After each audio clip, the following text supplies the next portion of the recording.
estamos en la segunda fase ante la Corte Internacional de Justicia, que es la fase oral.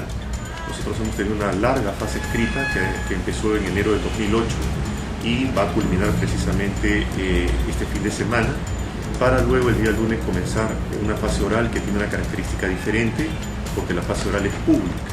Es decir, las dos partes van a hacer públicas sus argumentaciones, y además todo lo que han sido los documentos escritos también se van a hacer públicos.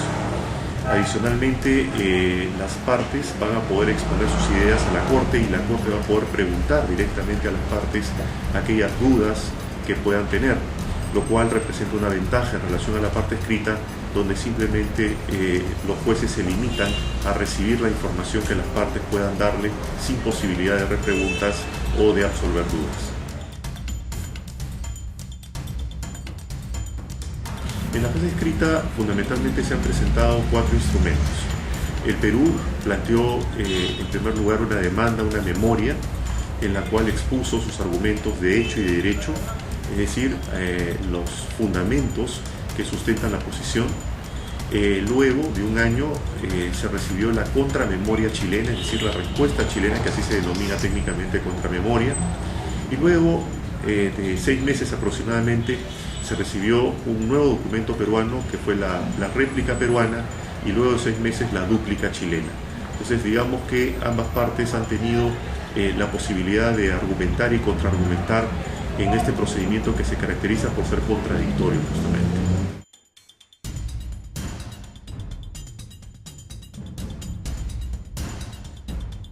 Si el fallo fuera favorable a Chile, básicamente lo que la Corte estaría dándole a Chile son los títulos jurídicos respecto del área controvertida, cuya posesión está siendo hoy en día en manos de Chile. Es decir, no habría sino, digamos, el darle a Chile una serie de títulos jurídicos que hoy día no posee, ¿no? Es decir, la posesión fáctica, la posesión de facto se convertiría en una posesión de iure. Eso es lo que pasaría. Si fuera al revés, es decir, si fuera el Perú quien ganara, pues pasaría exactamente lo mismo. El Perú tendría los títulos para conservar el área controvertida. Es decir, estamos hablando de aproximadamente de 38.000 kilómetros cuadrados, más otros 28.000, que es lo que se denomina el triángulo externo.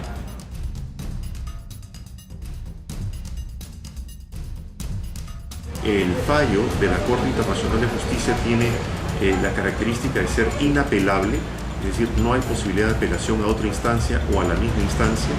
En segundo lugar, tiene carácter definitivo, y en tercer lugar tiene carácter obligatorio. En consecuencia, solamente son 2 los recursos que las partes pueden interponer. Uno se llama recurso de aclaración, que es cuando la redacción de la sentencia no es lo suficientemente clara, pero esto no varía el sentido del fallo.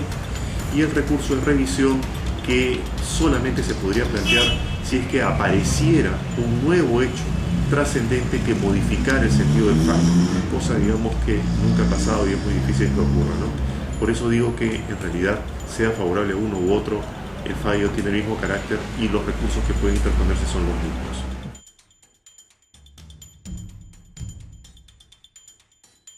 La posición chilena en paralelo lleva fundamentalmente a 2 absurdos jurídicos y geográficos.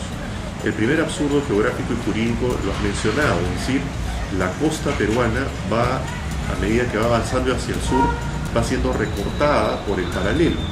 Es decir, resulta que mientras que nosotros tenemos 200 millas de dominio marítimo en Lima o frente a Lima, sin embargo, a medida que nos vamos aproximando hacia el sur, resulta que en Camaná tenemos 100 millas, en Mollendo tenemos 80, en Hilo tenemos 40, en Sama tenemos 20, y finalmente cuando llegamos a Tacna no tenemos millas, lo cual es un absurdo.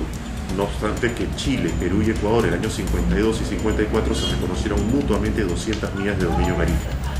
El segundo absurdo jurídico que se forma con el paralelo chileno tiene que ver con el hecho de que debajo de ese paralelo se forma un triángulo terrestre peruano de 16.000 metros cuadrados. pero el absurdo es que ese triángulo terrestre peruano, de acuerdo al Tratado del 29, estaría bañado por aguas chilenas. Es decir, si mañana un peruano se va a bañar a ese triángulo terrestre peruano, resulta que las aguas que mojan sus pies son chilenas, lo cual obviamente es otro absurdo jurídico, ¿no? Entiendo que estos absurdos no pueden ser admitidos por la Corte. Lo que el Perú está planteando no es, digamos, el paralelo a la peruana, ¿no? Es decir, en el caso de Chile, su paralelo no es otra cosa que la perpendicular de su costa. El Perú no está pidiendo la perpendicular a la costa peruana o lo que sería el paralelo peruano. El Perú está pidiendo justamente la línea equidistante, que es la línea que está en medio del paralelo, entre el paralelo chileno y lo que sería el paralelo peruano. En otras palabras, una justa distribución de las aguas. Y esto no por un criterio de equidad, sino esto en base a un principio jurídico que ha sido reiteradamente señalado por la jurisprudencia de la Corte Internacional de Justicia.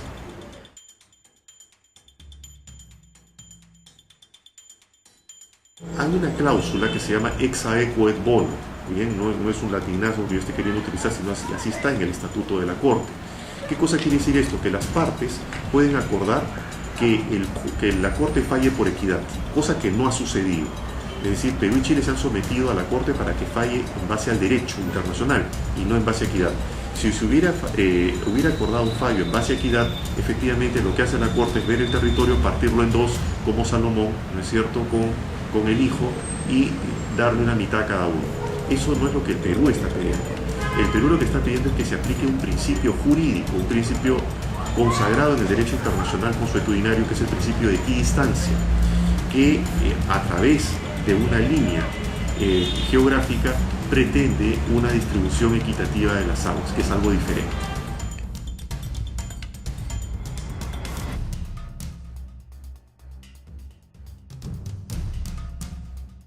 A ver, hay dos cosas aquí. La primera es que no es que el fallo sea salomónico, sino que lo que pasa es que el fallo le da la razón a cada parte dependiendo en qué cosa tiene razón.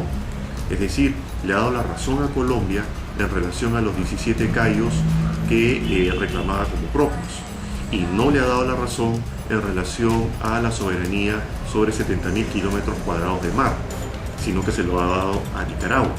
Pero no es que la Corte haya dicho le doy los cayos a Colombia y le doy el mar a Nicaragua simplemente por un tema de equidad. No, lo que pasa es que aplicando criterios jurídicos, quizás sería un poco extenso explicarlo en televisión o en radio, no lo sé, digamos, ha llegado a esa forma. Ahora, este fallo, ¿en qué resulta aplicable o extensible al caso peruano-chileno? Fundamentalmente en la reiteración, primero, del principio de equidistancia, que es el principio que el Perú plantea para la delimitación de su límite marítimo con Chile. Dos, en cuanto al principio que estableció en el año 2007 en la sentencia Nicaragua-Honduras, donde señaló que los tratados de límites son materias demasiado graves como para ser deducidas o presumidas de cualquier documento o instrumento internacional que las partes puedan haber celebrado. Esto es algo que también plantea el Perú en relación a los convenios del año 52 y 54. Y finalmente, en tercer lugar, otro elemento importante que se deduce de esta sentencia es que permite la aplicación de los principios de la Convención del Mar incluso a países como Colombia y Perú, que no somos parte de la Convención.